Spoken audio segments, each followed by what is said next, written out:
ভালোবাসা থাকে না, অসুস্থ হয়ে গেলে ভালোবাসা থাকে না। চোখের কোনায় যদি ময়লা হয় তো বান্ধবী তাকায় না, তোর চোখের কোনায় ময়লা। নাকের কোনায় যদি ময়লা হয় তো বন্ধু বান্ধবী তাকায় না।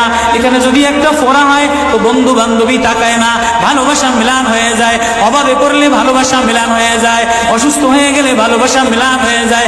আল্লাহ বলে আমার কোনো অসুস্থ, আমার কোনো অসহায় গোলাম জামা ময়লা হয়ে গেছে, চাদর ময়লা হয়ে গেছে, হাসপাতালের কোনায়, হাসপাতালের ফ্লোরের মধ্যে পড়া, গার মধ্যে ঘা দিয়া ভরা, লিভার নষ্ট হয়ে গেছে, দুর্বল হয়ে গেছে, ওইখানে ডাক্তারও তার দিকে তাকায় না, ধনীরা তার দিকে তাকায় না, এমপিরা তার দিকে তাকায় না, কোনো মুফতিও তাকায় না, কোনো পীরেও তাকায় না, পীরেও গরিব মানুষের দিকে তাকায় না, পীরেও বড় বড় পোটলা মশার দিকে তাকায়, ধনীদের দিকে তাকায়, বড় বড় হোমরা সুমরা নেতারাও ধনীদের দিকে তাকায়, কাটিংয়ের দিকে তাকায়, জামার দিকে তাকায়। হায় আমার কোনো অসুস্থ বান্দা হাসপাতালের ফ্লোরের মধ্যে